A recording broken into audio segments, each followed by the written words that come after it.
আম্মাজান আমার যদি সাহায্য করতেন। আমার জন্য দোয়া করেন, খুব বিপদে আছি।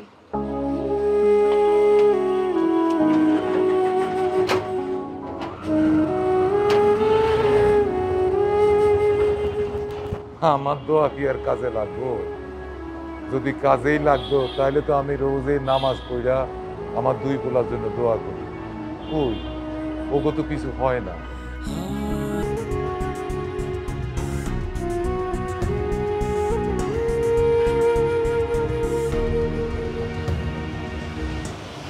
বাবাজি আমাকে যদি একটু সাহায্য করতেন।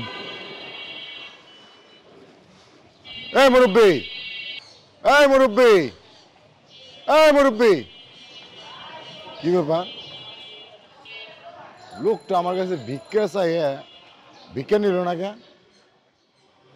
তাহলে কি আমার কোনো পরিচিত কেউ? যা টাকা পাইলাম তা দিয়ে তো চাল কিনা যাবে না, এবং চাল ছাড়া বাসায় গেলে আমি মুখ দেখামো কি করে?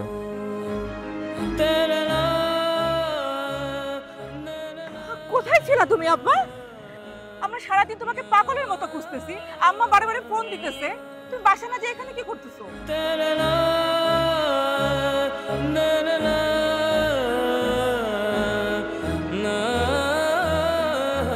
মারে তোর মা ওই রোজার ব্যাংক ভেঙে আমারে দিছিল টাকা চাল কিনার লেগা, সেই টাকা আমি হারাই ফেলেছি।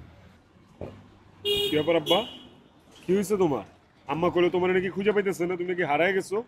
আরে আব্বা, চাল কেনার টাকা হারাই ফেলছে থেকে বাসায় যাচ্ছে না ভয়ে। টাকা হারাইছে, টাকা হারাইলে কি রাস্তা রাস্তায় ঘুরতে হবে নাকি? চাল ছাড়া বাসায় গেলে তোরা খাবি কি? আর আজকে কি যে হয়েছে আমার কিছু মনে থাকে না, টাকাটা যে কোথায় হারাই ফেলেছি মনে করতে পারছি না। এই যে তোমার হাতে টাকা, এইটা তো সেই টাকা না, চাল কেনার টাকা না। তাহলে এটা কিসের টাকা? এই টাকা ঘি। কি বলতেছো? কিছুই তো বুঝতেছি না। বাবা আমি কইতে পারবো না, বাবা আমি কইতে পারবো না, আমার মাফ করে দে বাবা, আমি কইতে পারবো না। আচ্ছা রাবে, বাদ দে তো, এখানে এসব বলার দরকার নেই। আব্বাকে বাসায় নিয়ে যাই, চল। হ্যাঁ ঠিক আছে, তুমি বাসায় নিয়ে যাও আব্বার, আমি একটু বাজার করে আসতেছি। আচ্ছা ঠিক আছে, চল। চলো আব্বা। আয় খালি, হ্যাঁ হ্যাঁ, আয় খালি।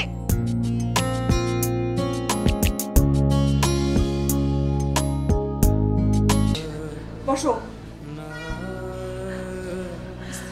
আমি যে কেন আপনাদের চালের ট্রাকের কাছে পাঠালাম, আমার বড় অন্যায় হয়ে গেছে। আপনারা মাফ করে দিন। আব্বু কি হয়েছে তোমার? তুমি কি ঠিক আছো নানা? আপনি কই গেছিলেন? আম্মা আমি এরকম করবো না। আমি ঠিক আছি তো। আপনি কই গেছিলেন?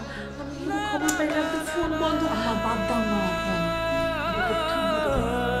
আমার শরীরটা কেমন জানি কাঁপতেছে রে মা। হ্যাঁ